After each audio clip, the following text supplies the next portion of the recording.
Ini saya nak share sikit dengan korang review jujur tentang satu jenama peralatan dapur yang sering jadi pilihan para suri rumah, mak-mak, kakak-kakak, iaitu Dasani.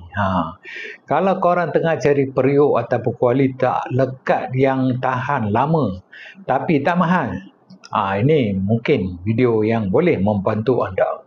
Dasani ini sebenarnya satu jenama homegrown, iaitu tempatan yang besar dan dalam pasaran Malaysia. Syarikat Dasani Malaysia Sdn Bhd di bawah Chihuahua Asia Sdn Bhd. Tapi walaupun namanya Dasani Italy di kedai online di Shopee dan juga di Lazada, banyak ulasan kata sebenarnya produk dihasilkan di China. Jadi bukanlah made in Italy sepenuhnya.